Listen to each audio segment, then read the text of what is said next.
皆さんこんにちは、ナオトです。2月21日の記事を読んだんですけど、鬼滅の刃の第1巻から19巻が漫画の売上ランキングの第1位から19位を独占しているみたいですね。こんなことはめったにないことだと思います。今回は僕が2月に読んだ漫画を紹介したいと思います。鬼滅の刃は今月は読まなかったので来月読もうと思います。今回紹介する漫画は全部下のリンク先で試し読みができますので、興味がある方は見てみてください。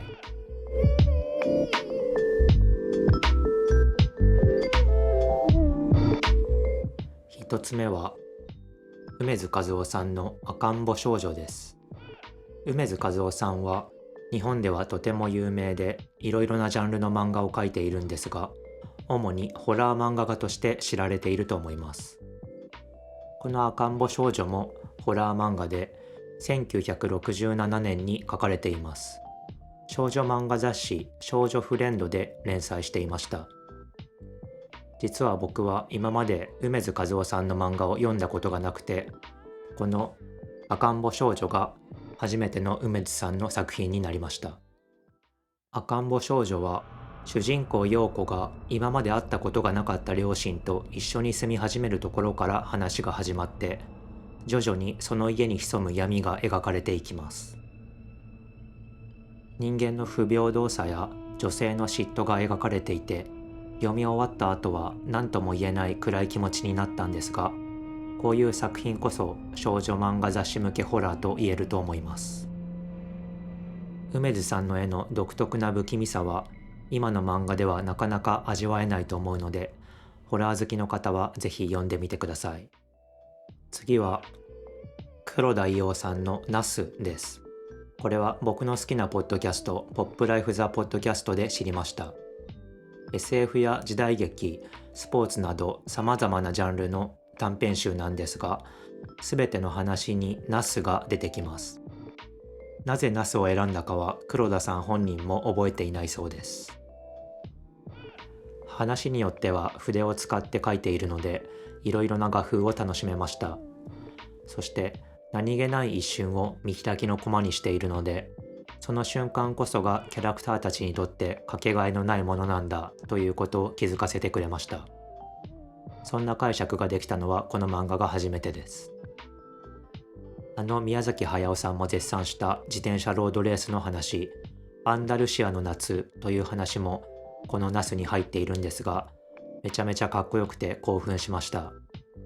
この話は高坂喜太郎さんによって2003年に映画化もされています。漫画の短編集の中の一つの話が映画化されるなんてすごいですよね。下のリンク先でこの映画の予告編を見ることができますので、興味がある方はチェックしてみてください。次は手塚治虫さんのアラバスターです。手塚治虫さんは手塚治虫記念館があるくらい有名な漫画家なんですが、僕は今まで手塚さんの漫画をあまり読んだことがなかったので、最近少しずつ集めています。オリンピックの英雄ジェームズが自分を裏切った女性に復讐するところから物語が始まるんですが、ジェームズの体はあることがきっかけで半透明になっています。本当の美しさとは何なのかという問いを投げかける作品だと思いました。使い古されているテーマだとは思いますが、手塚さんの作品はこういう根源的なテーマが多いと思います。多分美をテーマにした作品は他にもたくさんあると思います。手塚さん本人による後書きには物語の暗さが嫌と書いてあったんですが、僕がアラバスタを読んだのは梅津和夫さんの赤ん坊少女を読んだ後だったので、個人的にはあまり暗く感じませんでした。ですが手塚さんの他の作品と比べて確かにグロテスクなシーンが多く、ストーリーも常に暗い雰囲気が漂っているかもしれないです。そして後書きには、ここに登場する人物はことごとく嫌いですとも書いてあったんですが、心が醜く誰もが嫌うキャラクターは美がテーマの作品を作る上で必要不可欠かもしれないです。